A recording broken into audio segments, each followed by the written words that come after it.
What's good, big dog? It's your boy Dre, and this is the Samurai Kennels January 1st series premiere for 2024. This year, we wanted to give you a little bit more of a structured show, kind of more like a television formatting for the direction we're moving in. And we want to go ahead and hit y'all with the mission statement and our goals for 2024. The name of this episode is the Neo Dogman. That's a term that I have brought to the forefront.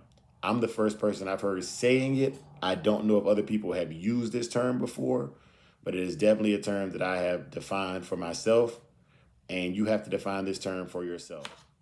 Now, what this means to me is the difference between a neo dog man and the old school dog man was the old school dog man put the dog first. In my movement, it's people first, but dogs always. I believe, or it is my belief, that if you make a better person, a person that does righteous, good things, then naturally that person is going to take care of their animal in a natural and righteous way. Whereas you could have a very, very poor character person taking care of a dog, but the business transactions and the edification and the glorification of the breed is going to be represented by that man's name. Um, there are some dogs that were so prolific that they have lines named after them. However, the things that made those dogs so prolific, we don't do those anymore. And when I say we, I mean we as a nation. It's illegalized. We don't do that anymore. However, the things that I'm doing with my movement are legal. They're documented, and they're a new way to stack your stuff against my stuff because uh, competition breeds excellence. Now, comparison is the enemy of progress. So I don't want to compare what I'm doing to what you're doing. However, if we're doing the same thing, let's compete and see who has the best practices. And that's some of the things that we're going to be doing here. And in the next segment, we're going to be talking about how to get involved and how to get out there and do these things that we're talking about with the Neo Dogman movement. We're going to call this first portion business first. The first portion of the business is knowing how to contact us. I am Samurai Kennels on Facebook, Instagram, TikTok, Twitter. The logo that you see on my channel with the red samurai and the black dog, that is the logo. Like if you see that logo and it says Samurai Kennels, even on my Cash App, that's the trademark. All right.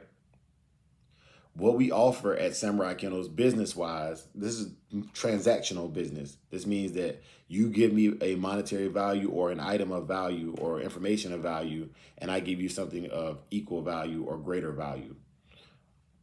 The first thing that we do to generate revenue is that we sell hides. All right.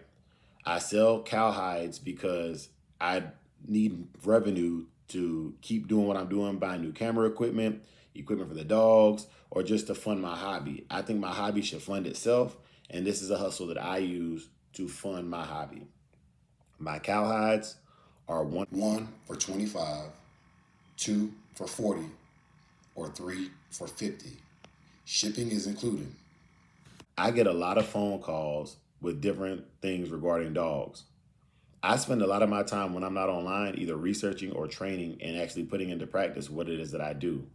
So for those of y'all who like to do the phone call thing, it's extremely important that when you're calling me, you have your thoughts together. I get a lot of people who want to brainstorm with me. And this is the thing.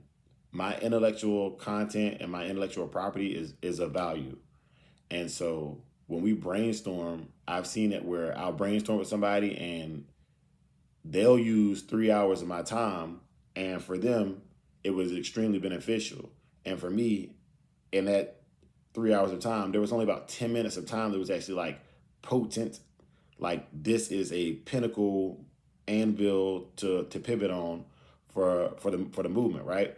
And so I realized a lot of brothers, like you might need to create your own. I have a team that I don't even get to talk to because I'm talking to so many people on here. So my training, my consultations and things, they're gonna cost. All right. And A little 5-10 minute conversation, no, I wouldn't charge you for that. But when we start talking about an hour-long conversation, there's 24 hours in a day, and I've already expressed like my timelines on days. And so with that being said, I charge $1 a minute for like a consultation, a real consultation. But that's also what I pay for my interviews that I do on my channel. I pay $1 a minute for my interviews up to 50 minutes. All right. Anything greater than that is we're just having a conversation at that time, and I'm probably enjoying it. That's why I let it go over the 50-minute mark. All right. But yeah, $1 a minute up to 50 minutes is what I charge my training sessions as well. That way I'm making sure that my time is valued and that you're valuing what you say. Because when you call me and your thoughts aren't together, that can lead to rambling and just ill-defined conversation. Next will be transport. Yes, I have a Dodge Journey. I can transport up to 4 dogs in crates in my Dodge Journey by laying seats down. My transport fees are based upon the distance and hours it's going to take me to get there. So anywhere in my state, $500 takes a dog anywhere from one place in my state to the next place in my state. Because after that, I still make a profit. This year, my business goals are to not go into the red, you doing business. I'm not going to take a bad deal. If the deal doesn't make sense to me and doesn't give the value that the customer wants, then it's not a good deal and we won't make the deal. And then going outside of the state, it's better to coordinate multiple dogs because the same cost it takes me to go to Texas for one dog, if you can get a partner that's going to send a dog to Texas as well, it's the same cost to go to Texas. Now, depending on what part of Texas, because it's such a large state, it could be greater or lesser cost. I.e., to go to El Paso is less than 12 hours for me, but to go back to San Antonio is over 16 hours. So that in that regard, you have to take that in mind. And for each hour that I'm driving and for all the gas I'm using, I got to eat, I got to walk the dogs out, make sure they're clean and good. That's what you're paying for. So just take that into consideration. I'm not trying to be the cheapest transporter at all.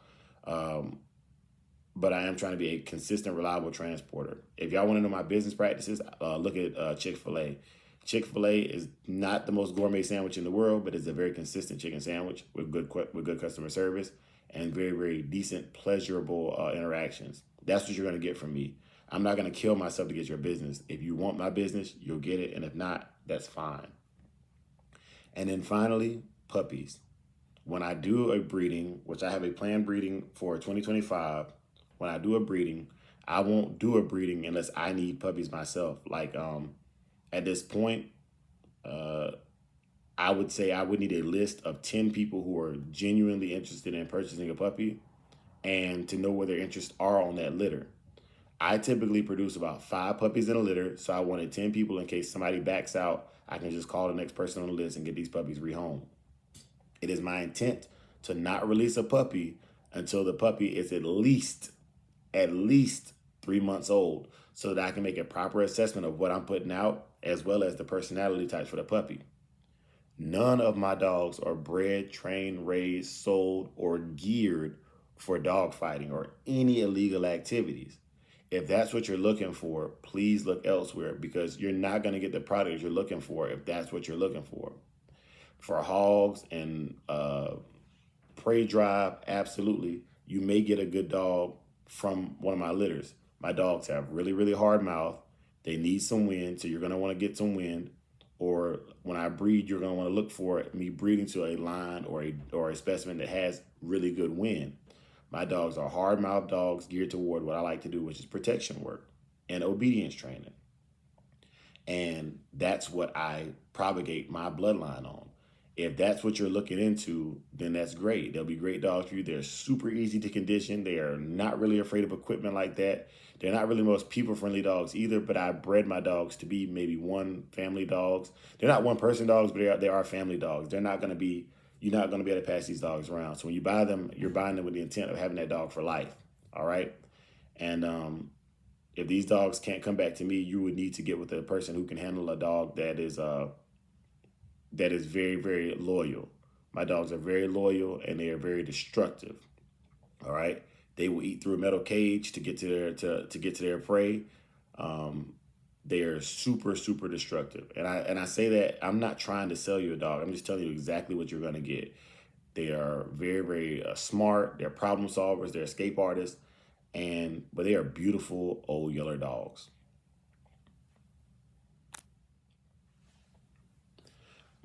As we move forward, I got to talk about some of the competitions and things we offer here on our channel. One of our competitions that has been extremely successful is our digital dog show. Our digital dog show is very comparable to the style of a regular dog show. However, because we own the rights to it, it's our own thing. We do exactly what we want to do with it, and we can make adjustments on the fly. I won't make an adjustment once I announce the rules for a specific competition, but I do take feedback and adjust the next competition. Our next competition will be for April 4th, 2024. That's the day I plan to release the videos for the winners for the digital dog show for this year, which means that on March 4th, 2024, I will start accepting submissions for that digital dog show. All right. So these are all first quarter events. We're going to break the year down into quarters. So January, February, March, April, May, June, July, August, July, August, September, October, November, December. All right. We're going to have at least one show per quarter. So it'll be a digital dog show in first quarter, an obedience challenge second quarter, a digital dog show third quarter, and an obedience challenge fourth quarter. All of these will accumulate points for our dog of the year and dog man of the year. The more involved you are, the more chances you have of being selected. All right. Just because you have a dog that's conformationally sound doesn't mean it can do the other things we're trying to do here. Our online obedience challenge is exactly that. It's an obedience challenge. Now, I created this because I wanted to do kind of like what Bruce Lee did when he created Jeet Kune Do. Everybody wants to tell you how to raise a dog and train a dog, but not everybody will show you. With the online obedience challenge, you get to physically show if your skill or your technique is superior to another technique, and it gets to get voted on by the public. If you don't like the public eye, that's fine. You can train in private. You can be a great trainer in private. But if nobody knows, nobody cares. It's just like I have a mentor that has some of the greatest pit bulls I've ever seen, but he won't sell them to the public and he won't talk to anybody. So when he dies, his bloodline is dead, and it will be as if it never was. Other than the people who he befriended and let out, who did exactly what I'm talking about and shared that blood with the world because it was so great. So in that regard, yes, he still had an influence, but he will never get the credit he deserves because he didn't want the credit. If you want the fame, if you want the fortune, I want the fame, I want the fortune, I want the glory, right? So I don't mind going out there. And if you're a more private individual, I don't disrespect you in any means. I just know what it is that I want, and I'm not afraid to go for what I want or express that. So the online obedience challenge is a chance to do that.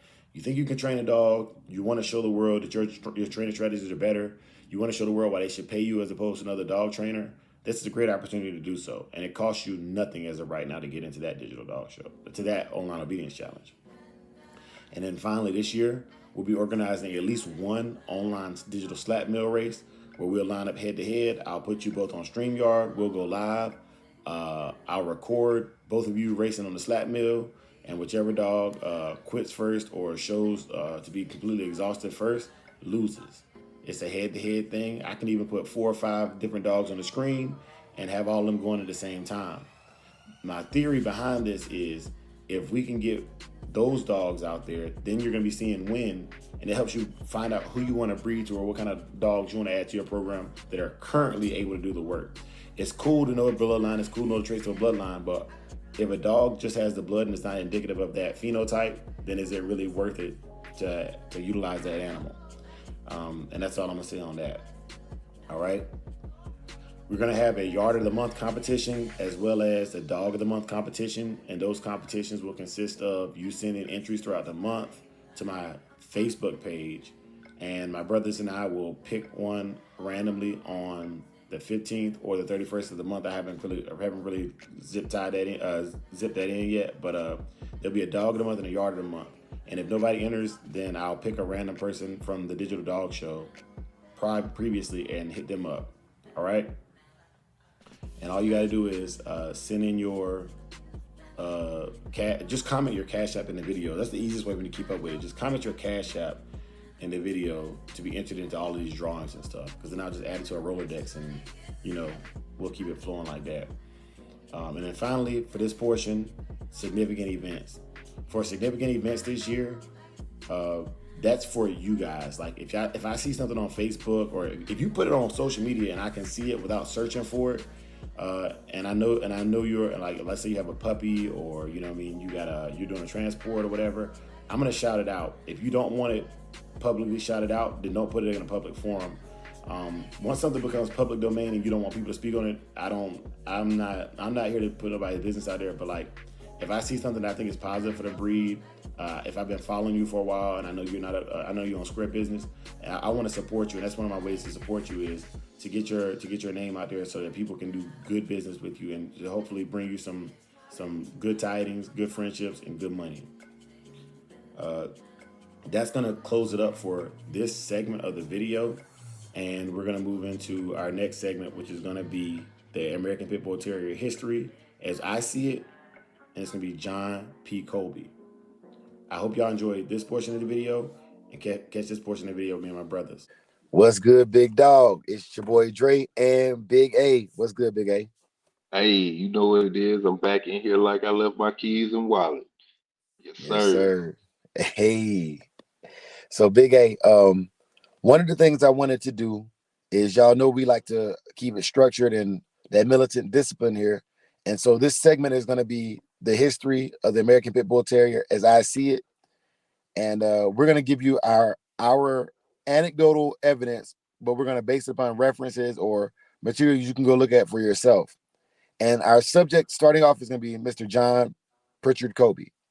And the reason for John P. Colby being our subject is, for me, when I'm as a person who enjoys the history of the breed, that's where my research starts at. Now, that's not to limit or say that there's not history beyond or before Mr. Colby, but this is where I feel that all the lines and things that I'm interested in, where it gives me a good baseline to begin with. That being said, Big A, I'm gonna yield the floor to you. Yes, sir. I appreciate it. I like to open this up with a little a little something on Mr. Kobe. Man, says Mr. Kobe has been one of the most successful breeders since the pit dog was held into this country.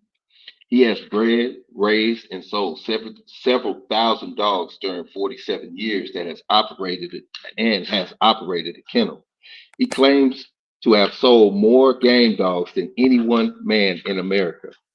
His record is is one to be proud of and apparently has no equal. Mr. Kobe has shipped dogs to all parts of the world and has found a good market for them in Mexico, where dog fighting is a prominent sport. Besides raising dogs, he has developed a strain of dead game fowl and raises hundreds of them each year. He has a ready market for all surplus stock. He also makes and sells a conditioning machine or treadmill, which is illustrated and described elsewhere in this book. Both Mr. and Mrs. John P. Colby are active, enjoying good health. They have raised a family of 7 children, 5 sons and 2 daughters, only 2 of the sons being interested in dogs. This is from a book from J.P. Colby's son. I think it was written in 1929. Outstanding, outstanding, bro. And thank you for sharing that excerpt because that's the kind of evidence and information I want to put out on our channel this year. I want to challenge all the channels to give the give your opinions. Like, people are here because we're personalities, but when you back it with references as to why you think that way and give a solid logic, it just makes it that much better. Yes, sir. Hey, brother Solo, welcome to the chat. Welcome to the panel. And we just covered an excerpt from Joseph L. Colby's book written about the American Pit Bull Terrier, his stories, and also some looks into John P. Colby. That being said, you and I have already had talks offline about John P. Colby, and you said something interesting to me a little while ago. You said that John P. Kobe was known for using what blood was that? And like, how did you say he talked about the dog without the turns and stuff? I don't want to mess up your words. Well, it was a dog called Galvin's Pup, and he won, I think, 10 fights without making a turn, and some long matches. They still got pictures of him online, Brindle Dog. And if you look at Kobe's ties and Kobe's pinchers pedigree, you will see Galvin's Pup in there. And that dog was very influential in like starting the Kobe bloodline. So he took those dogs and he took some imported dogs, and he made a dog called Tige or Tige. Yeah, And I've got a picture of that Teach right here. yeah, Absolutely. yeah. And if you look at the later Kobe dogs, they were heavy bred on Tige. And, and, Let and me. go ahead. Uh, I'm gonna read something on Teach real quick and let you pick up. Says, whelped in 1896.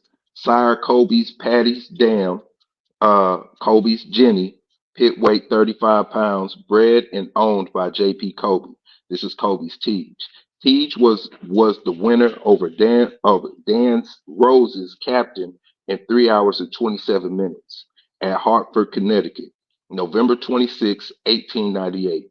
He was a producer of many game dogs, including Cornell Sandy, that beat Reddington's boxer in 3 hours and 30 minutes at Piston, PA, and Lemmings Butte winner over Jim French's Yellow Dog and Boys Malachi. Yeah, man, he looked good too, man. I'll take one of my jips to him right now if I can go back in the past. Yes, You know, sir. yeah. But Yeah, yeah, but he go go ahead. ahead, bro. So no, I was just gonna I say, just wanted to add that to you. I'm yeah, sorry. that was his foundation stud kind of. And Oh, then the pincher dog, which I believe came after Tige or Tige, that's that 24-time winner. And that go yeah, back to what you were saying, Dre. I don't think he beat 24 Bulldogs. I think he beat just, 24 dogs or whatever it was. If he was willing to bet on it, Kobe was willing to put him down. So he probably beat German Shepherds and Mastiffs and all type of dogs in that 24 win. yeah. I've got Kobe's picture right here. You want me to read about Kobe's picture? Yeah, break Yeah. it down, bro. Okay, Kobe's picture. Welt, December 1896. Sire Jack White's Teddy, Dane, Kobe's Pansy, pit weight 56 pounds, bred and owned by J.P. Kobe in Newbury, Massachusetts. White's Teddy was owned by Jack White in Salem, Massachusetts. He was a proven game dog and a winner of some great battles around Boston in the 1890s. Kobe's Pansy was owned by J.P. Kobe and was a game bitch that had beat some of the best dogs of her time. She was a vicious nose fighter with plenty of power. With the lining of Pansy to Teddy, it produced a fine litter of pups, including two of the greatest and gamest dogs that were ever fought. These two dogs were Kobe's Pincher and Kobe's Major.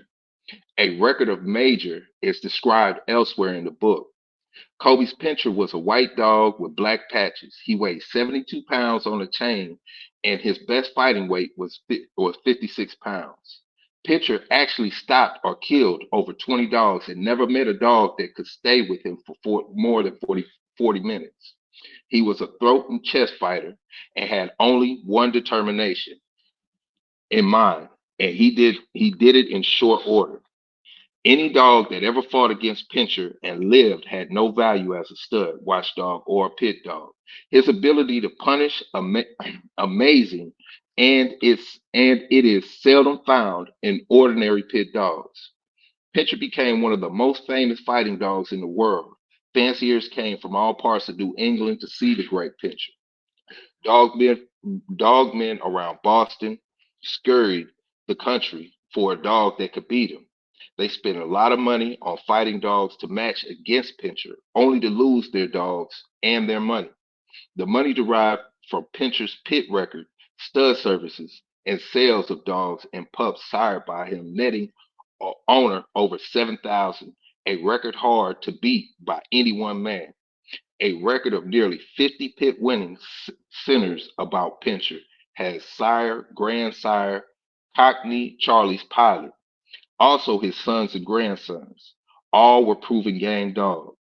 Pincher sired such dogs as Kobe's Malachi, a 35-pound champion of America, Kobe's Twister, winner over Parsons Jim uh, Mobler's Big Boy, Kobe's Bunch, a proven game dog and a producer of some of the greatest fighting dogs that were ever made in history. Kobe's Mincer, a great game little bitch, Coke's famous Chug, several others. Pitcher was a grandsire of Harry Clark's Kager, winner over some of the best dogs in the country. Hey, can I interject real quick? Yeah. All right, so y'all know me. I'm a sucker for theatrics. So with that information, I need y'all to understand what $7,000 was in 1930. And I used a app or a website called amortization.org.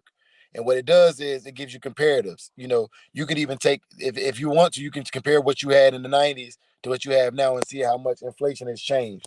But $7,000 in the year 1930 would be the equivalent of having $120,789.47 in 2023. Man. That was a So lot of money. it was. Yeah. It was. And so basically, he was making the same money that some of these bully breeders are making today. Now, I want to put a pin in that because when it's my turn to fully spill on this, I want to talk about the showmanship of John P. Kobe and why he's so important to me because y'all know the Samurai Kennels thing. It's all structured on the Oda Nobunaga, but to me, John P. Kobe is the Nobunaga of the dog world, the first great unifier. Um, he did what only a few other dogmen have done. And then another thing that Big A had covered was he said after a dog saw Pincer, it was no longer good for a stud, a watchdog, or a pit fighting dog. Now, the reason why that stood out to me was, and this goes back to what you were saying too, Solo. Every dog back then that was matched based upon gameness, not upon lineage. Yes. So they would match a dog regardless of breed or bloodline based upon its gameness first. And the name of the game is game. The idea that the American Pitbull Terrier is the only game dog is something that's come about in recent years. And I think it's a marketing ploy because you got a lot of people getting their dogs hurt and injured, putting them against animals they should not be up against. Yeah. I think the most fair way to do it, and this is not to condone illegal dogfighting by any means, but we're talking about a historical purpose here. This book is referenceable. You can go buy it yourself on Amazon. Um, but I think that the most humane way of combating an American Pit Bull Terrier is of the same weight. That way, it's a fair match. Like I don't think it's fair to put a dog of that size on a Kangal. You know, regardless of how much heart it has, would you put your 5-year-old child up against a 300-pound grown man? You know, no matter how you train them in karate, it's gonna be really hard for that 5-year-old to take on that 300-pound man, no matter how skilled they are as a black belt.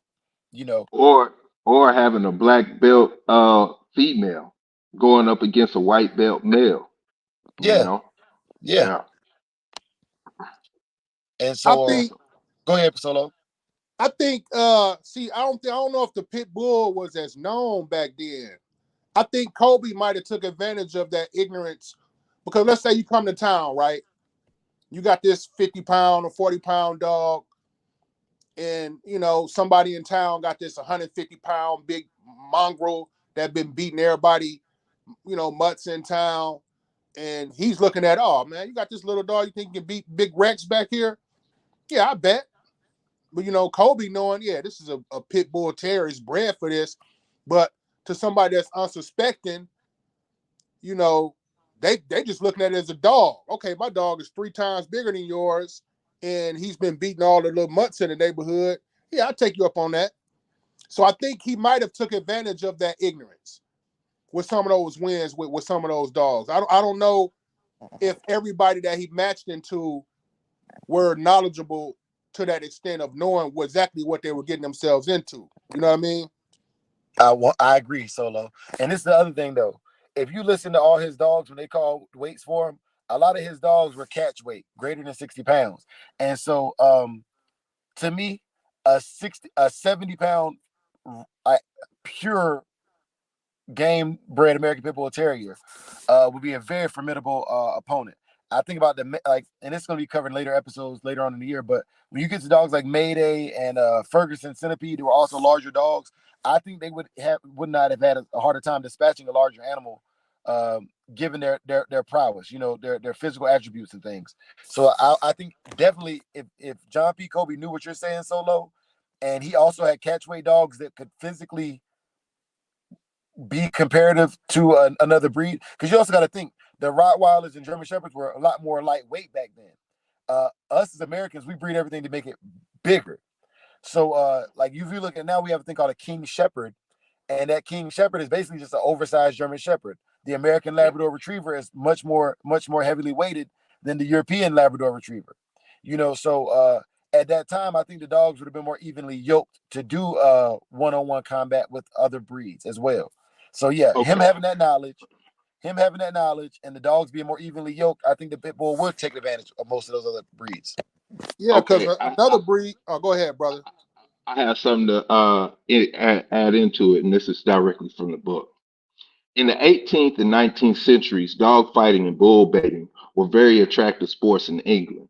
During the 19th century, England passed a bill making the sport illegal. Soon after this bill was passed, the pit bull terrier started to disappear from the public eye, as no one felt as though he wanted to be known as an owner of a battle scarred pit dog. Due to the penalty of the law prescribed for anyone found guilty of fighting dogs in the pit, a few years later, the breed seemed to revive and was given the name of the Staffordshire Terrier, by which the breed is still known today in England. However, when the dog fighting was introduced to the United States, the old name of the Pit Bull Terrier stuck. And with this breed, it is the belief of the author that they will never be known by any other name other than the American Pit Bull Terrier.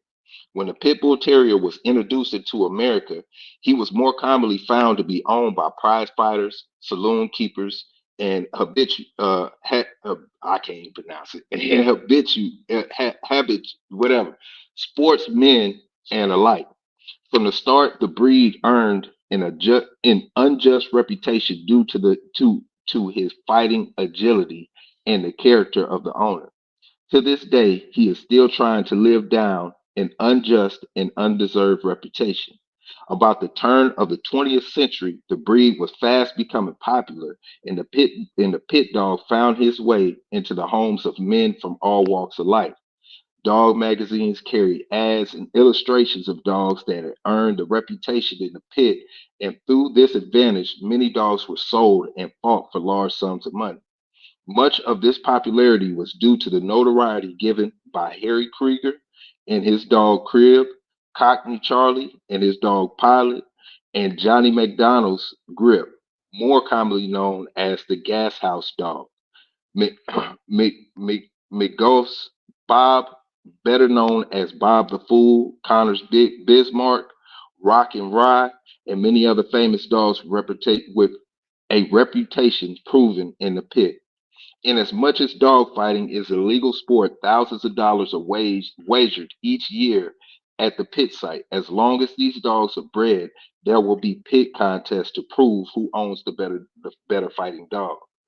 A few of the many fanciers of the past and present who are active in fighting and producing game pit dogs are Tom O'Rourke, uh, Hector Connor, Pat McDevitt, John McDonald, Ted Timoney, John Galvin, Jay Edwards, Con Reardon, Jack Burt, the Farmers Brothers, Con Feely, Mike Redican, Noonan, Sims, John P. Kobe, George Armitage, William Shipley, Jack Wolf, Todd McGo, a few of the present day men that have been successful in producing game pit dogs. Pete Donovan, Earl Tudor, Jim Williams, Al Brown, J.M. Corrigan, Ham Morris, Joe Corvino, Walter Com- Komaniski, Harry Kamasinski. Turner, Tomasiski, Harry Turner, C.P. Delaney, Charles Smith, and Harry Clark. At the present writing, the breed is advancing rapidly in popularity. The author predicts within a few years there will be such a demand for pit dogs and sporting purposes that it will be beyond the production. Due to the fact that this breed has weathered the so called depression and prevailed, is proof enough that there is a market for them. Even though they have had a bad reputation in the world, dogfighting in the past 2 years has increased over 50% as to compared to with the previous 2 years, which proves that the sport still holds a fascination. New fanciers, new dogs, new faces, new breeders gain recognition each year, and the game is on an upward trend that will see no equal. Obviously, that was like back in the 40s. So, No, so you that fur was in the mamas, 30s. That yeah, was the in the 30s. 30s. Yeah, so the That fur mommies yeah. don't take that as like that's a new article. That's I from a long time ago. Those yeah, Yeah. days and I long do gone. I Earl Tudor and all them been dead.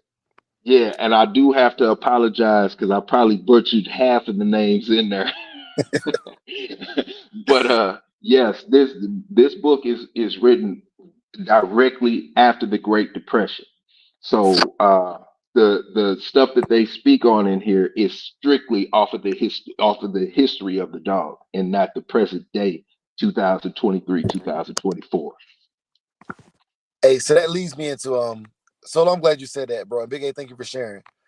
That leads me into not a disclaimer, but something I need even the fur mommies to watch this and go to report it.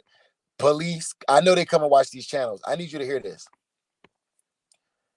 The education about the history of these dogs is not to encourage people to go out and participate in the pit. However, the 1911 pistol, double to single action pistol, is one of the first weapons you learn about in the military. When you learn about that military firearm, that and the M4, the first things they teach you are the manufacturer and the history behind that weapon before you use it. Why was it created? The 300 blackout round, the same way. Every round that we use has a letter designated like M something. M being Army design, Mark being naval design, and Mark 4 being Air Force design. When I see a weapon, just by knowing the history of what those designators stand for, I understand why this weapon was being employed. So when we give you this feedback, we're giving you the feedback with that same intent.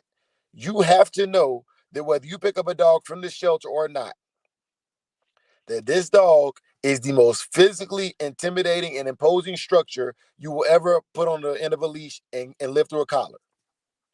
If you believe that by putting it on a sweater and treating it nicely its entire life, that that's going to take out that killer instinct that's there, you are wrong. But if you treat this dog as an animal that is a very powerful animal, and it's still a great pet, you'll never have issues. And that is why we share the history of these dogs with you. Because you have to realize that even that family pet, that nanny dog, has the propensity to kill anything that it puts its teeth on if it is not managed appropriately.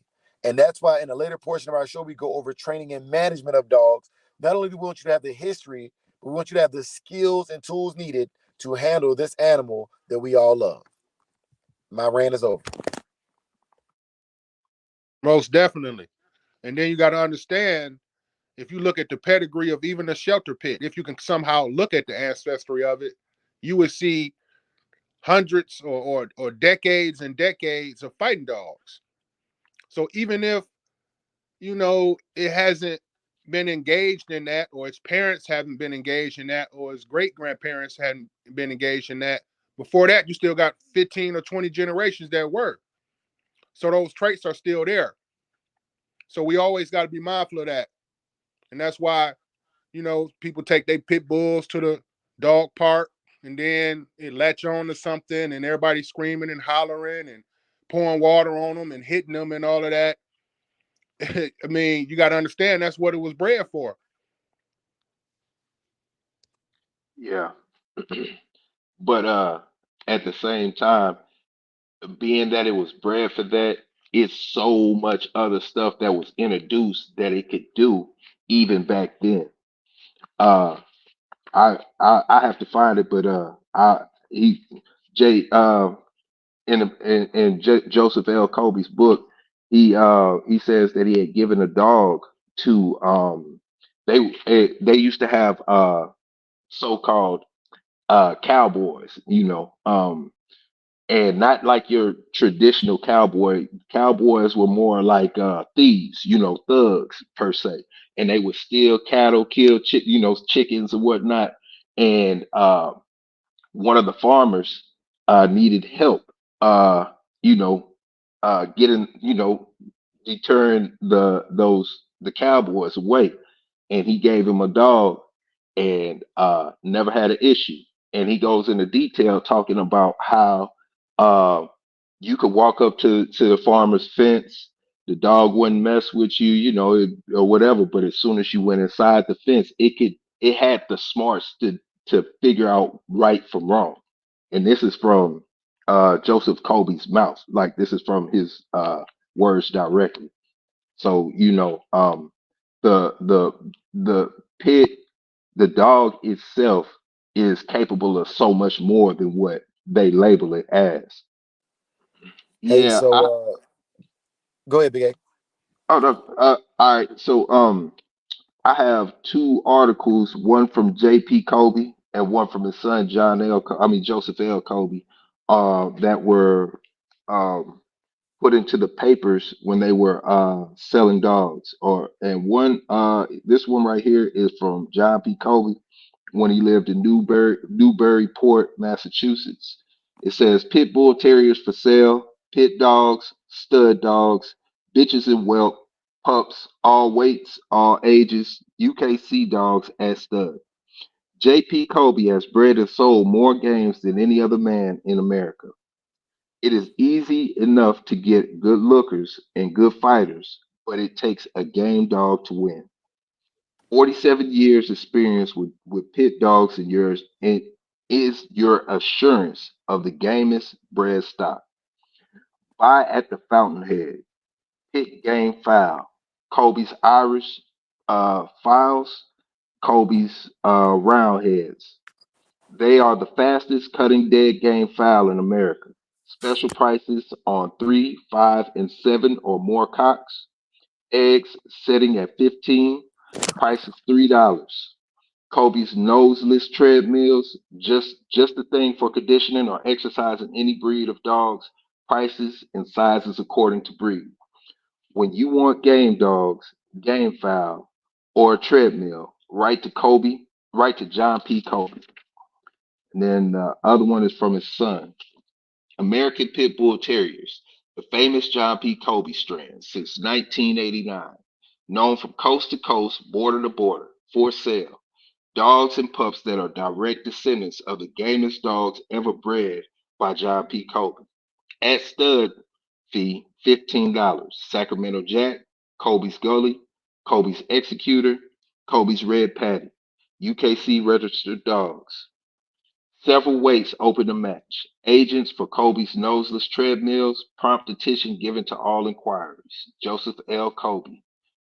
P.O. Box 1253, Sacramento, California. Um, I wanted to say something before we take it to the next subject. John P. Kobe started, or it was stated by him and his son that he started in 1889, uh, actually pushing dogs to the public, and he stopped in 1941. And the funny thing about 1941 is that's the year that World War II started.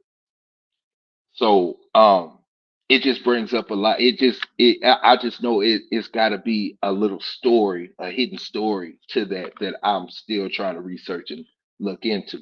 But a lot of things stopped in World War I. A lot of buildings, a lot of structures that they were building in America stopped. I mean, not World War II. That a lot of structures that they were building in America stopped. A lot of things came to a halt, and I wonder why it stopped for him in 1941. And but that's just a personal uh thing that I'm into. After that time period, there was a dog named Kobe's Dime, who I believe was whelped in 1950, if I'm not mistaken. I'm going off straight off the top of the head, but he Yeah. became like another great forefather of the breed. You know, almost all our dogs have Kobe's Dime in them to this day. So they might have slowed down and stopped during that time period because money was tight. You know, No, and things. You know, I but I believe I believe he stopped, but his son didn't stop. You know what I'm saying? yeah, yeah, and even until like I remember in the '90s, I believe it was his grandson. They had a website. Oh, They were okay. selling meals. They were selling dogs still, and I believe he got old, and I believe he passed away. And then it kind of like I kind of didn't really hear too much about Kobe like no more after that. But it Okay. continued a long time, man. Like this was in the Yeah. 1990s when his I believe his grandson had the website up and running. Yeah. Yeah. Yeah. But it was just JP Kobe himself that stopped in 1941. Now I was just it was just it was it was just interesting to me because I know his son picked up before he even left off. But yeah, He was an old man then. You know, if he yeah, started bulldogging in what the 1889, yeah, you know, he was probably grown then. So by 1941, he was an old man. You know. yeah, definitely, definitely, Yeah, man. That's a lot to consider, man. But even like look at the magnitude of having a family that stayed in them dogs for nearly a century. You know, like yeah, uh how do you man, shout out to the Kobe family, man. And if there's anybody still breeding heavy Kobe dogs, shouts out to you, man. Big ups to you. I'm hoping that in 20, what is it, 2109, that'll be the next century. yeah, uh I'm hoping that somebody will have an old yellow dog somewhere, and be having the same kind of discussion, based on our videos and what we put out now. That's the goal. That's the legacy I'm trying to leave behind. So I completely respect and appreciate what the Kobe's did for the game. But yeah. there were some tragedies, and I kind of did want to talk about the tragedies as well. Yes, there is a dark side, and I think we've all had to deal with certain accidents or you know mismanaging of dogs, and that's of any breed. But yeah, um, when you're dealing with uh, a high energy, high game dog with the determination of none other, when an accident happens, it has the potential to go bad. So yeah, Okay, and I also want to say this. Um, Earlier we talked about knowing the history of the breed and knowing that it is typical, or it is an anecdotal evidence at best that these dogs were not bred to be human aggressive. Um, I don't care what breed of animal or weapon. It doesn't matter what you do. If it has the potential to go wrong, Murphy's law is that it can and will go wrong. All right. yes, That's not just with dogs. That's with life. Because a lot of people, and I would say that a lot of people, once one bad thing happens, they they they kind of catapulted into that's how it always is. One yes, black dude did something bad to you. All black dudes are bad, and that's not a. I'm not making it a race thing, but that's how people typically view situations in life. And so the same thing with this dog. This dog gets a bad rep. Some of it's deserved, but no dog alone can cause the drama and the trauma that bad owners can cause. And so when we yes, share this with you, this is not to bastardize the dog or to put the dog in a bad light, but this is something you must be aware of if you're going to decide to go to a shelter or go to a breeder and get a dog. You have to know your level of responsibility. And that's why even with the greatest salesman of all time, in my opinion, you have to tell the negatives with the positives. That being Yes. said, I'm gonna pass the book. So in 1909, there was a situation where uh, J.P. Kobe's sister had came to visit, and her nephew, I believe, was 5 years old or below, somewhere below. He was old enough to run the yard, but small enough to still be considered infant per se, or toddler. He was running the yard, and one of Kobe's dogs snapped at him and caught him on his neck. And the article says that the dog shook him like a rag doll. And they brought and Kobe, when Kobe heard the stuff the movement going on outside, he quickly got the dog away from the child. They brought the child in the house. When they brought the child in the house, they called in the doctor. The doctor came to the house and said that the child had had a broken back. His spine had disconnected from his brain of the stem or whatnot, and he didn't make it. Um, and surprisingly, it wasn't reported to the police.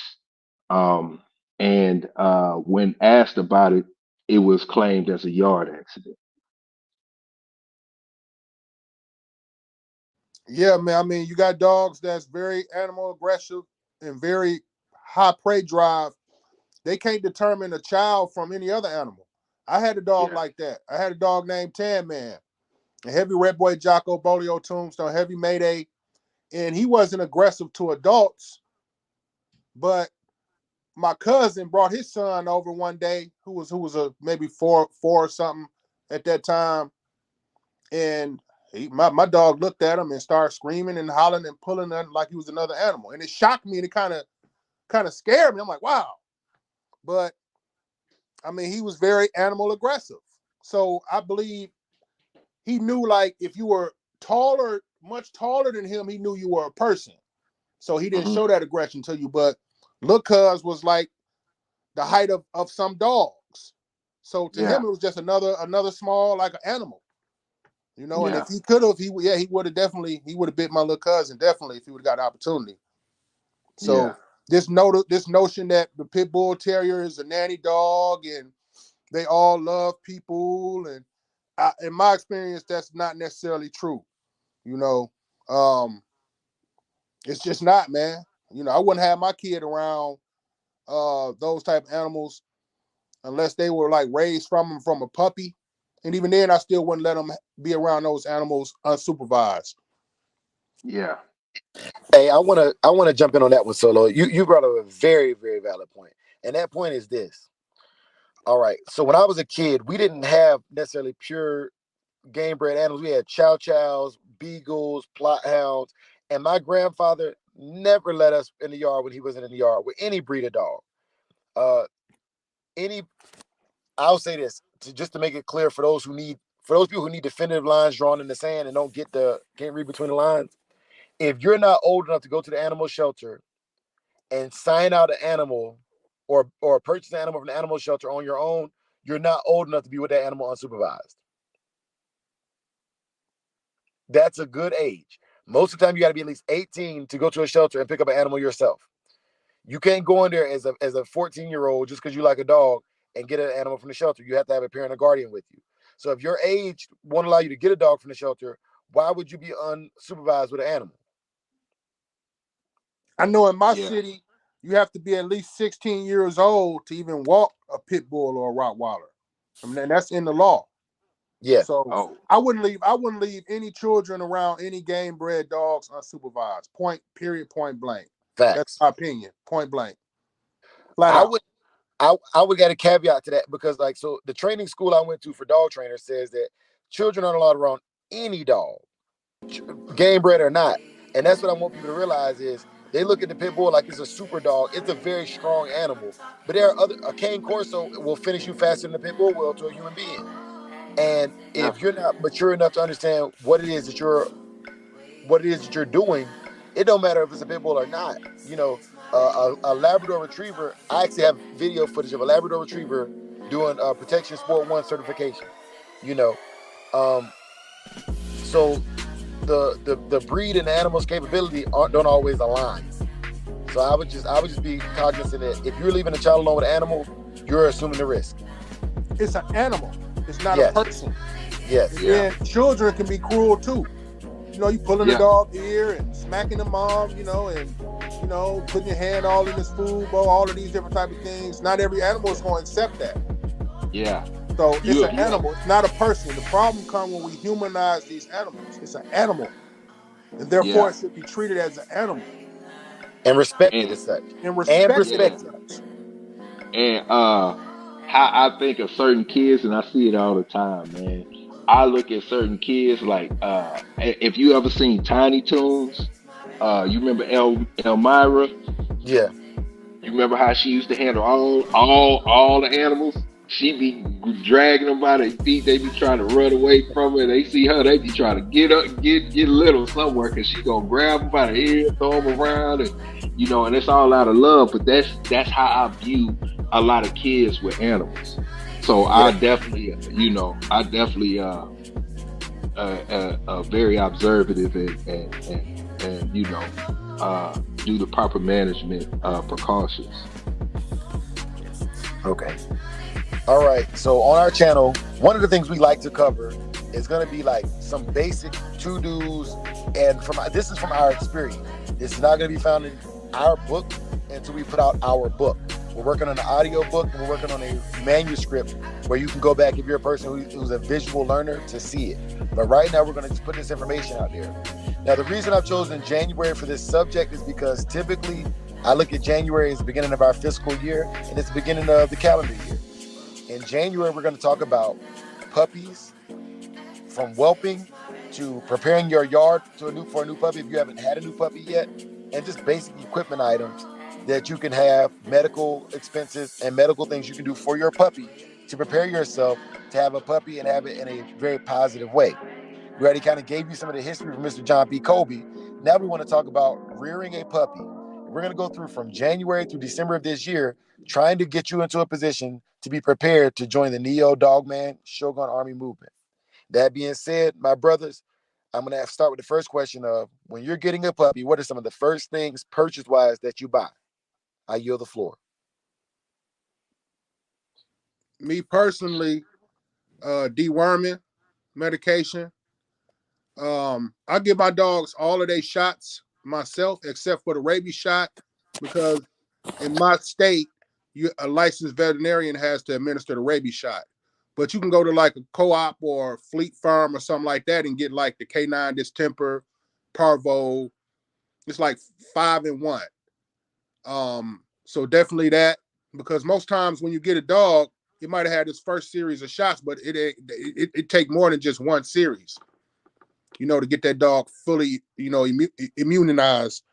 I might be butchering that word. So I definitely want to make sure that that's on deck, because so many puppies have been lost to parvo.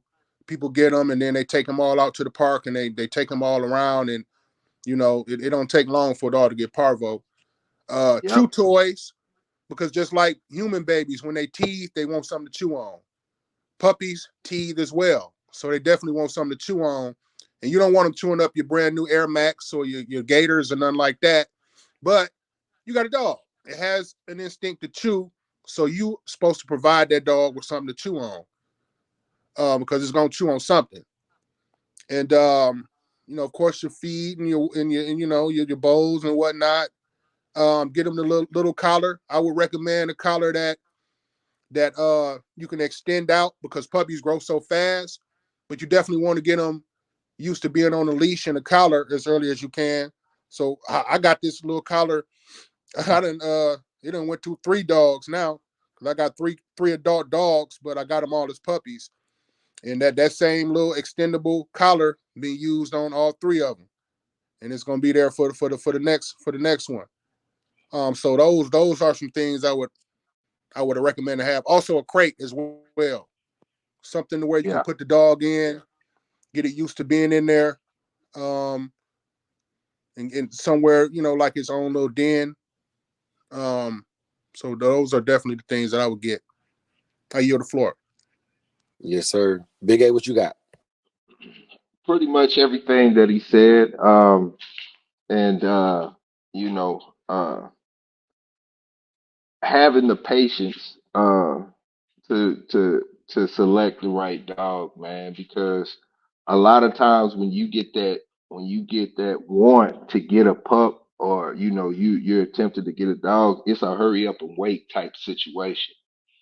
And a lot of people have jumped the gun and go a route that they shouldn't have gone, as far as getting it from a breeder that they know little about, or know little about the dog or whatnot.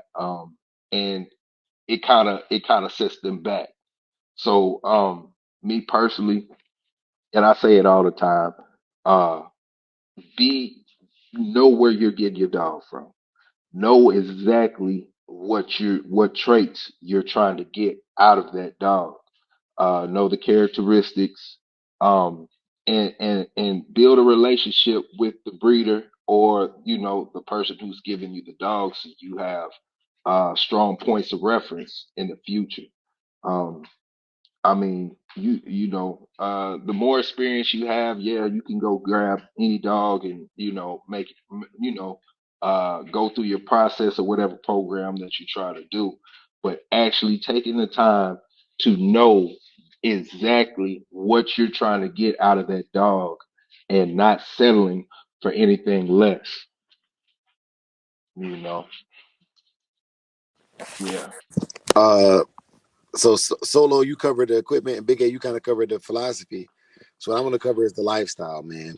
Um, One of the biggest things for me is buy and get things. Let me close this door.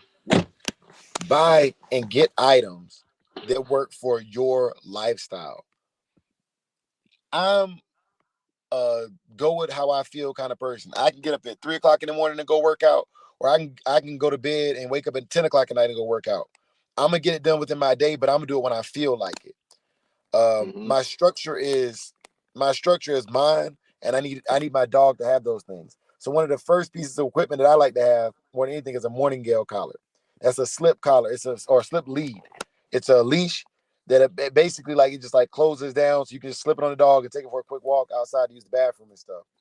Um, that's a lifestyle thing for me, where I don't always feel like grabbing the dog by the collar and hooking the quick link, or hooking the quick connect to the collar. When I'm half asleep, I don't got time for that. So I buy items, even my crates and stuff. I buy them with the convenience of me and mine, because the more convenient your life is with your dog, the more time you'll spend with that animal. All right. Even down to my medications, like Brother Solo was saying, I do my own shots, you know. So I like to get the puppy used to getting shots and reward them. Like, I don't just give them the shot. I'll give them some liver pate to distract them, give them the shot, and to give them some more treats, some dine on their tongue right after the shot. So they begin to associate medical treatment with positive reward. This is hmm all part of it's training, maintenance, and medical. They all run together with your dog. And if you understand and start to correlate each one with the other, you have a better life with that puppy. And yeah, I yield the floor. I got something to add when it comes to the shots.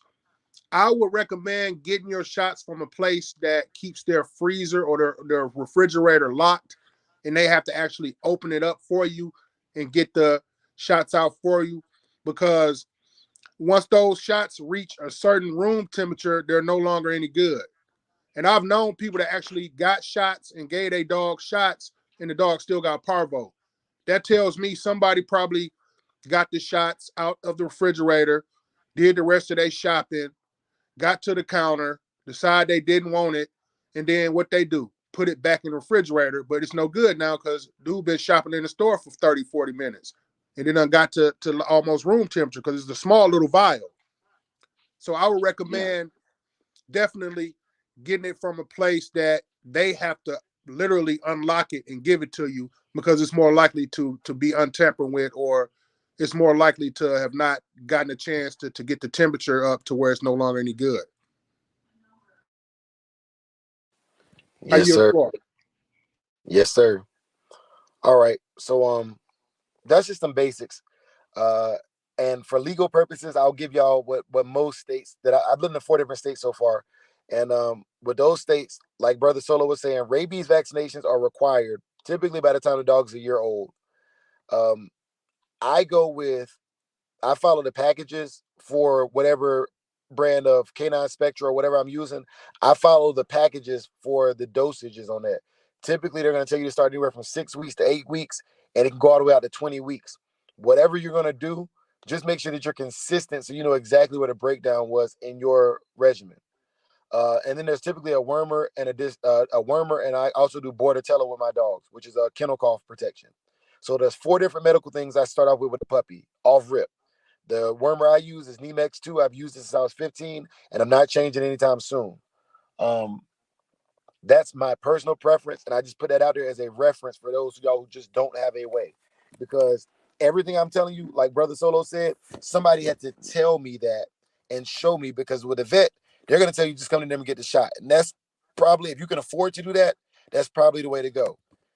And some people would say, well, if you can't afford a vet, you shouldn't have a dog. And I think that's absolutely stupid. If you can't afford medical bills, you shouldn't have kids, but people still do it.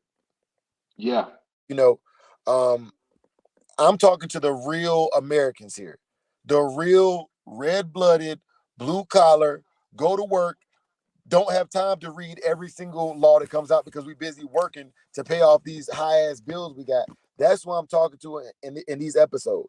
I'm talking to you who got a dog that won't stop barking and it's causing you issues with neighbors, and you got to fix that issue, or it's going to cause you to either get evicted or have to give up the dog.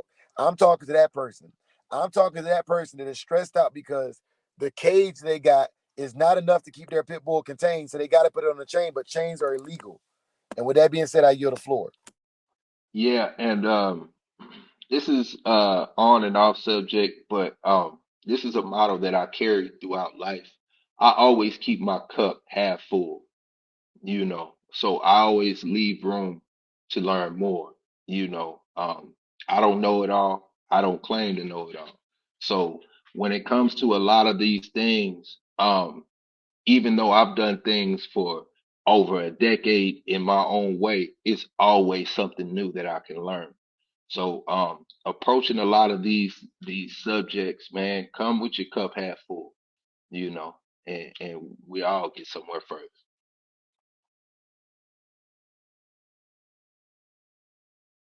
Yeah, and then one more thing I want to add about that shot thing, especially if you live in somewhere where it's hot, take you a mini cooler with you when you pick up your shots because you want to keep them cool. Yeah, And let's say your dog only had 1 set of shots from the breeder, and you got to give them maybe 3 to 5 more. You can buy them all at the same time and just keep them in the refrigerator.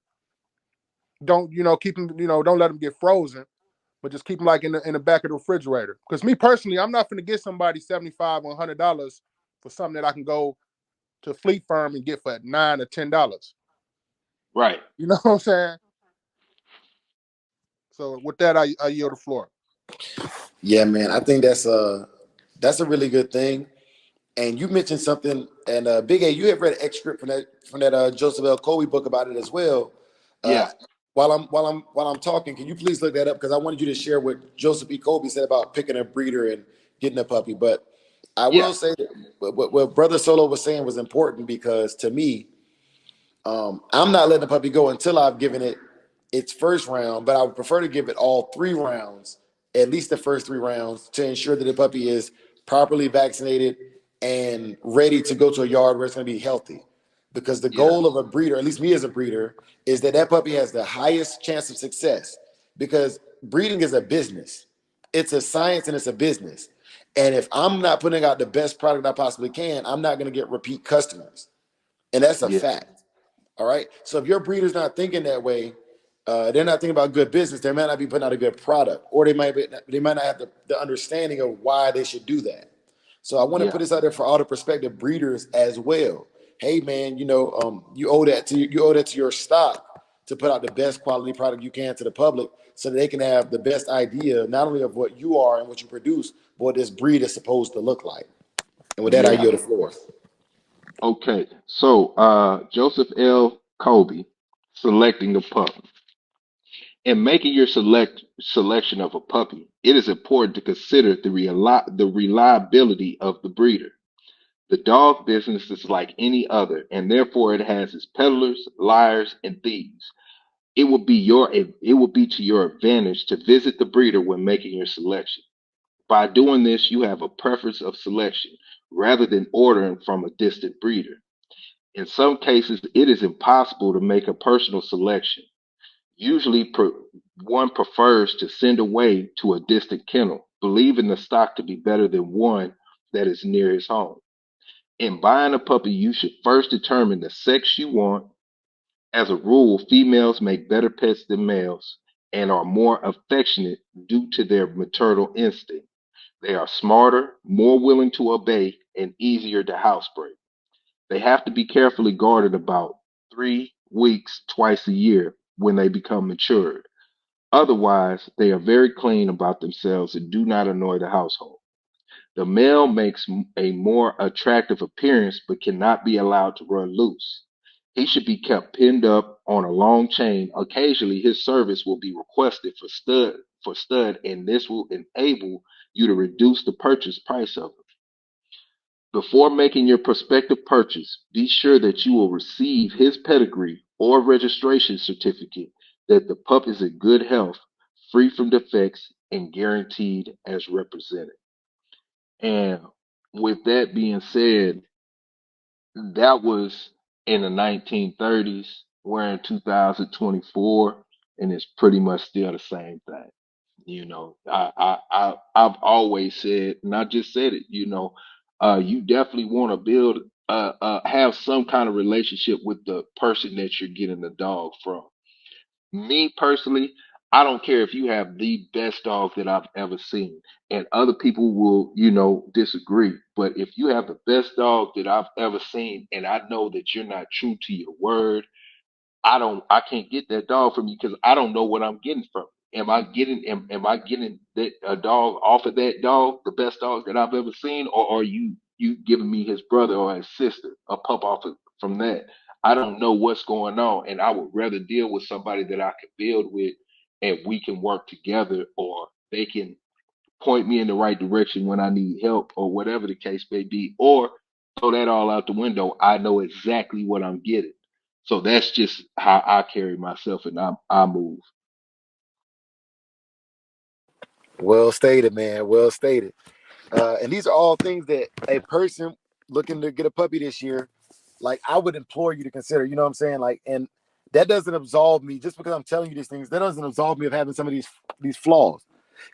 The difference is if I could go back and tell me at 16 what I'm telling you right now, it would have saved me a lot of headache.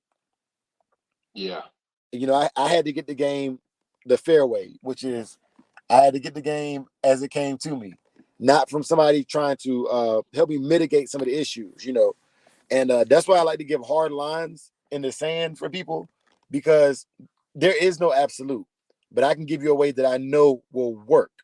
You know what I'm saying? Like it's if you work it, it's gonna work because it's like if you go to work every day and you work your 8 hours, you're gonna get whatever your hourly pay is for 8 hours less taxes, guaranteed. It's not a question. It's a fact, right?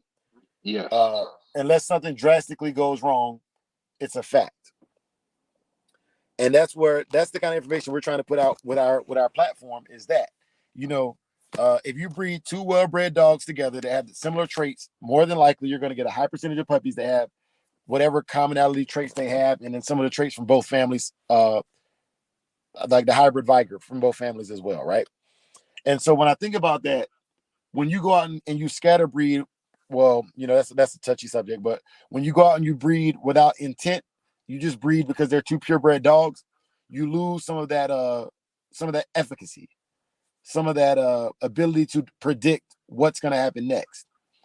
And so I say all of that to say that most people get into this and I'm speaking from my own mindset at 16 when I decided to take it serious.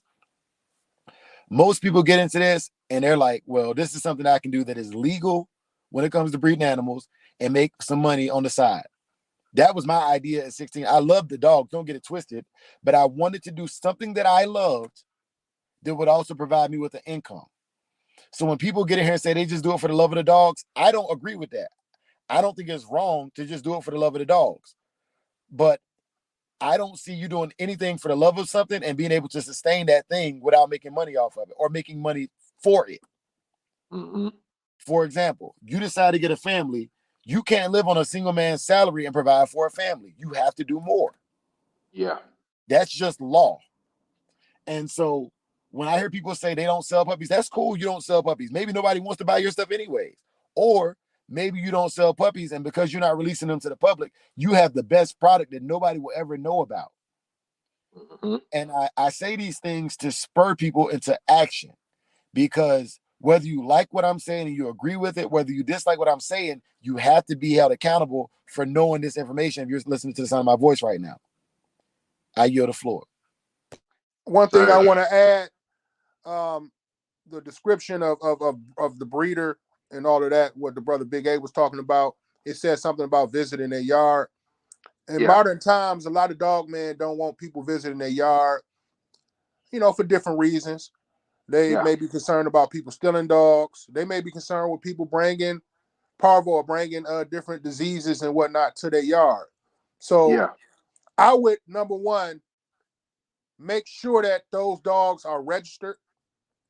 Um, Make sure you get the registration certificate with the actual dog, because I've known too many people that bought a dog and maybe they put half down, and then when they put the other half down, now it's a paperwork problem. Now it can't be Yeah. ADBA registered. Now this and Yeah. this and that. So if you want to go to ADBA shows, and make sure you get that right then and there. You should get the certificate right then and there. And also, don't hold it against people if they don't necessarily want you to come to their yard, but they should be able to show you videos. You know what I mean? They should be able to show you videos of them with the mama and the daddy. They should be able to show you the actual ADBA registration of the parents. And you should be able to kind of get a glimpse of their yard without actually stepping foot on their yard. And it's okay. In modern times, a lot of dog men don't want strangers coming to their yard. Yeah. So I wouldn't hold that against a breeder, but I would, yeah, for sure, make sure I get that paperwork then and there. And also know what you're getting, man. If you want a dog for your family and you got a lot of small kids around, I wouldn't recommend you getting no Red Boy Jocko dog or something like that. The chance of this dog being very aggressive and stuff like that is high. So maybe you want to go with some dogs that are a little maybe calmer. So just Yeah. know what you want and know what you want to do with that dog, and try to make things go in your favor as much as possible. And that comes from doing research on the bloodline of the dog and also the breeder, and making sure you get what you paying for right off top. Don't let them tell you, oh man, I'll register them later. No, bro. You should already got a single registration. You should be able to at least give me a single registration certificate right now. If not, maybe you want to think about getting the dog somewhere else, because it ain't nothing like getting a dog, raising them, and then come to find out you can't get them registered. And it'd be a good dog And it'd too. be a good dog, probably be the best dog you ever had. Yep. Hey, that's You on the facts, bro. floor. No, that's facts, man. I think that, and there's no I think. So when we go live on the 3rd of January, which is 2 days from when this video is aired, that's the kind of stuff we need to discuss as a community, because it's Yeah. a lot of brothers who are not going to like the fact that we're calling them out on some mistakes that you might have made that mistake unintentionally, but Hmm. have you looked for a remedy? Do you have a corrective action to make sure that never happens again? Yeah. You know, so 2 days from the release date of this video, we're going to be going live for our first live stream of 2024. And with that being said, y'all come in with y'all blades sharpened and your minds open, right? I'm gonna close this segment down because for the entirety of this month, we're gonna be covering the history of these American Pitbull Terriers as well as puppy rearing. Later on in the video, you're going to see some of our training tactics and our monthly challenge. So make sure y'all stay tuned for that. Make sure you comment in the video to put your name in the monthly raffle. So right now, if you made it this far and you're not subscribed, subscribe. If you made it this far and you haven't liked the video, go ahead and like the video or dislike it and leave a comment as to why you dislike it so we can get better. But every comment is going to get your name, or let me rephrase that. Each person with their first comment for the month will get their name entered into a drawing that I'm going to do once a month. And at the end of the month, we're gonna express to you exactly what you want, whether it be a free T-shirt or something to that effect.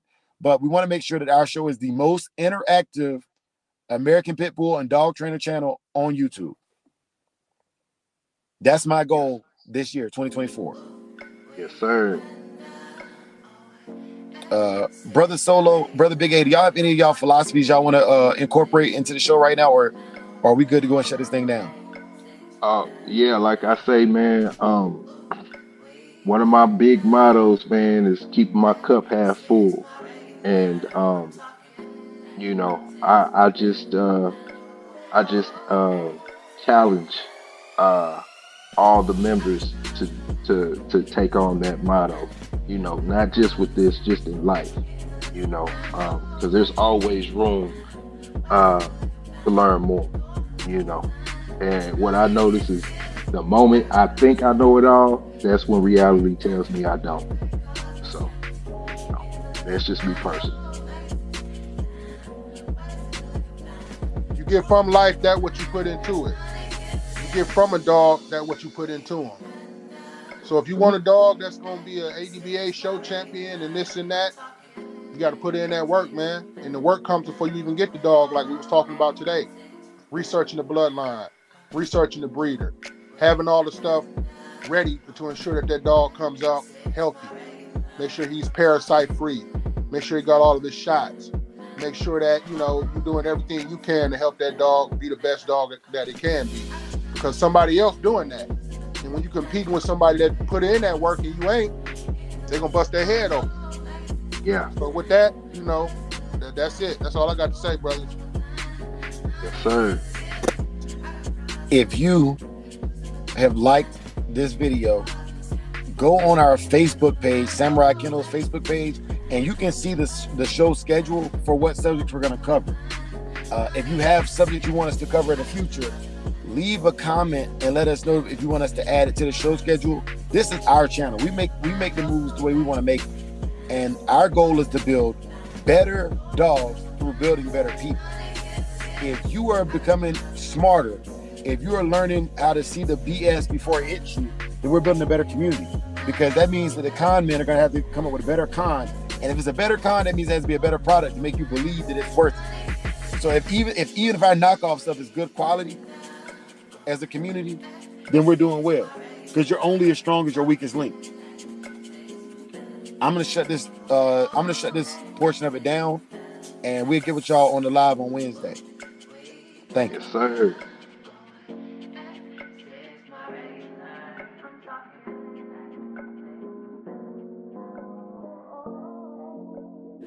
What's good, big dog? And as promised, here is a breakdown of a training session with Samurai Kennel. In this video, you see me begin by having Saki eliminate. That means to pee or poop prior to starting the trial. A mistake I've already made is having him pee on the grassy area which I plan to train on. However, this can be corrected by simply structuring and practicing doing it right from here on out. Any mistakes that you make can be corrected by being consistent with the correction.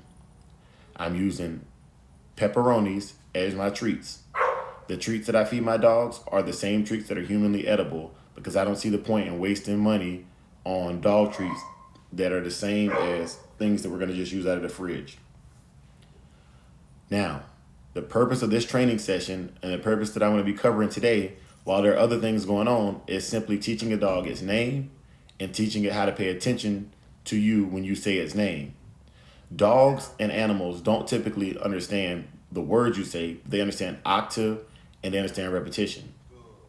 Every time Saki looks away from me and then looks back to me when I say his name, I give him a pepperoni.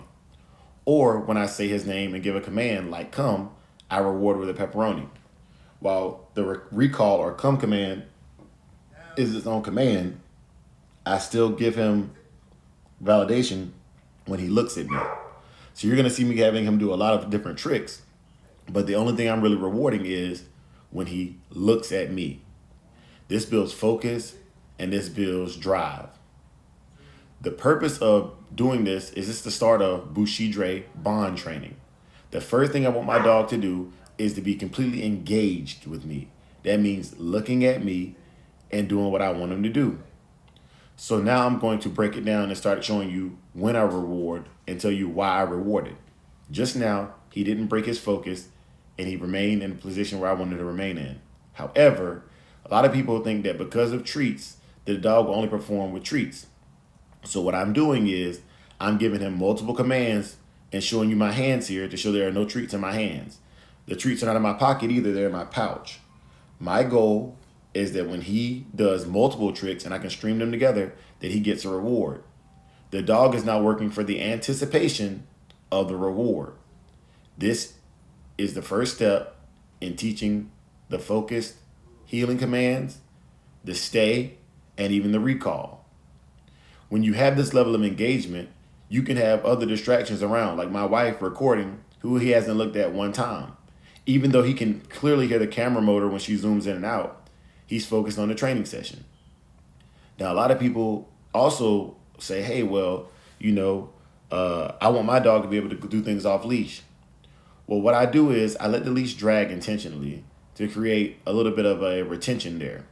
I want him to be successful, so I'm not going to just take him off leash every time we train. You've seen in older videos that Saki can do work off leash, but in this video right here, I wanted to make it a quick session and just break down what we're doing. At this point, I'm throwing the pepperonis away from me and saying away. This is the beginning of a send away command.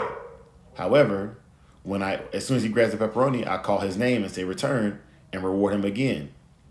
When I reward, sometimes I'll do like I just did and have him chase the treat. This allows him to stimulate not only the training session, but a prey drive within him to chase his prey. This reinforces the American Pitbull Terrier's natural behaviors. Dogs with high prey drive. As long as the dog's feet are moving, they're having a good time. Most dogs are not going to sit and enjoy themselves just sitting or laying there for active working dogs. Even the noises he makes when he gets excited are indicative that he's engaged. He's trying to give me he's offering me different behaviors. He might bark. He might lay down when I say sit. He might sit when I say lay down because he's learned that if he performs these behaviors, I'll reward him. He is working for the treat. I'll also show you in future videos teaching a dog to work for toys or teaching a dog to work to turn off compulsion. Compulsion is where I use a negative corrector, i.e. I give him a tug on the leash. I use a stern voice. This is the way of Bushido. And for the remainder of 2024, we're going to be dropping these videos and sharing with y'all how we train in our training sessions. Also, if you want to get down with us on a live training session, we're going to make sure that at least once a month, we offer a live training session where you can see us train live and give and get feedback. My goal is not to be an expert that doesn't take feedback. If you have feedback, be willing to discuss the feedback that you have because our goal is to get better. Right here, you'll see me putting my hands out to the side to distract him. When he looks back in my face, that's when I give the reward.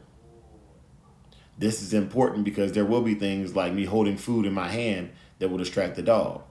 But as long as he doesn't break character and he stays looking at me, he will be rewarded for returning his focus to me. Now, when I reward, I try to reward within 1 to 2 seconds of the dog performing whatever behavior that I like, or at least say the clutch word. The style of training I use is called marker training, which means I mark the exact behavior as closely to the behavior as I possibly can. If I say sit, as soon as the dog's hind parts touch the ground, then I say yes. That's my reward word is yes. If I want the dog to stay sitting, then I say good, and I go toward the dog to reward. However, when I say yes, that means the dog has done what I want, and he can run freely around the yard. This is not my patented style of training. I actually got this from a man by the name of Mr. Ed Frawley. All right. And what I've done is I've taken the teachings of Ed Frawley and Gypsy Stratton and Lee Robinson, a bunch of other great dog men, Vanguard canines, and I've incorporated them into what works for my lifestyle. If you're not training for your lifestyle, you may be training in vain, because I would never adjust my life for how I train. I would adjust how I train for my life. I appreciate y'all for watching this segment of the training, and I hope that you enjoy the other portions of this video with our new format. If this video has been informative to you in any manner, please like, follow, subscribe, share, add us on Facebook so you can follow our show schedules and see what shows interest you and what segments are the most valuable to you. We really want your feedback. We really want to grow our community this year, and we really want to be successful. And we can't do any of that without your contributions.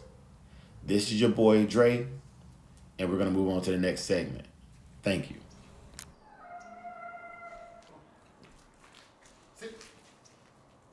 Yes. Sit. Good. Today, I'm going to be going over the sit command and how I teach it. When teaching the sit command, there are a few basic principles to understand. The first principle is to understand what a lure is. A lure is simply a treat or a toy that you use to get the dog to move in the direction you want to. When I do my lure for the sit command, I keep my fist cupped, my thumb pointed upward. I move my thumb upward quickly, and as you can see where I elaborated, the dog's head goes where the lure goes. Also, opposition reflex, the dog's body or tail end goes opposite the head end. If I want the tail to go up, I need the head to go down, and vice versa. For this month's monthly challenge, we challenge you to perform as many sits as you can in a minute. Send a video to us via our Facebook Messenger, and the video with the best and most sits will win a prize. Every month we'll do this. To submit, all you need to do is send us your Cash App as well as your entry video. Thank you for watching. Now we've reached a portion or segment of our show where each week or month, depending on the frequency that it is needed, I will cover things like the Bushido Code, the historical samurai, who we kind of got our philosophies from, our personal interpretation of those philosophies, and then I'll close out the show. Today, the shogun that I will be talking about is none other than Oda Nobunaga. Oda Nobunaga was a daimyo, which means a person that had wealth or money and used it to hire or conscript samurai for his bidding. Oda Nobunaga was known as the first great unifier of Japan between the years of 1547 and 1580. During the 18-year period, he waged war on Japan with the intent of unifying Japan. However, he was unsuccessful, and he had a predecessor known as Toyotomi Hideyoshi that ended up finishing the unifying of Japan, which also one of my brothers, I have given that name of Toyotomi, or Toyo. Now, the cool thing is about Oda Nobunaga and why I think that our personalities are so similar, and that's the samurai, or my patron samurai that I speak on from Dre's perspective, is that Oda Nobunaga would allow things that other samurai would not allow, or other shogunates would not allow. One of those things was that Oda Nobunaga allowed for what is known as the Nobu Geisha, which were females that were able to wear samurai armor and carry okatanas, or katana swords. He also allowed the first ever non-Japanese samurai known as Yasuke, which was an African man, or a man of African descent, that was basically came to Japan in slave chains and left there as a well-decorated samurai. Now, there was a previous shogun a couple centuries before by the name of Sakanoye no Totomomaru, which was considered the Black Shogun. However, he was born, and his hue of skin. There's actually an Aboriginal group of people in Japan. I can't remember their name exactly. Don't quote me on that. But if you look up the Aboriginal people of Japan, they have like fros, and they look like the Aborigines from Australia. They have a very dark bronze skin, hair that defies gravity. They're clearly the Asiatic black man. And so, with Sakanoye no Tamamaru, their belief was that you had to have an ounce of black blood to be brave. Just an ounce of black blood to be brave. And so I share that because I don't want to take away from Sakanoye's legacy or his story, which I'll cover later in our series as well. But I want to talk about Oda Nobunaga today. And Lord Oda Nobunaga was a person who was a dreamer. He had vision. He had goals. I also believe that his greatest takeaway from the Bushido code would have been benevolence, which is one of the 8 codes of Bushido. Some people say 7, I go with the 8, and benevolence being one of them. The reason why I say that Lord Oda Nobunaga had benevolence was because him being able to be so open-minded meant that he had to give people the benefit of the doubt. He wasn't just a bloodthirsty killer, as some may have depicted him to be. However, once he deemed you to be unworthy of his grace, then he was a killer. Now, how does that apply to Samurai Kennel and the Shogun Army movement? As a person that is an active duty military member, I do see things from both the human side and from the combative side. And that's what we want to share with y'all throughout this year, is the human side, or the more peaceful side, and then the combative side. I like to give proverbs and old fables to help people understand this. And one of the fables I like is, nobody loves the warrior until the enemy is at the gate. Now, what that means is, I understand that there's a lot of people who don't think that the American Pitbull Terrier has a purpose anymore. However, this dog is literally the American symbol for the fight for righteousness, freedom, and liberty. If another country tried to assault our country, I want nothing more than my Second Amendment rights to defend myself and bear arms, and a good, well-trained pit bull to help me maintain my property in the event of a governmental collapse. That's what I stand for. It's self-reliance, common sense, no nonsense. I don't believe in unnecessarily cruelty, but I do believe in corrective action. I was a drill sergeant for more than 3.5 years, and I need people to understand that there were corrections that I had to make on recruits that I wouldn't make on a civilian person, because that person does not want to be changed.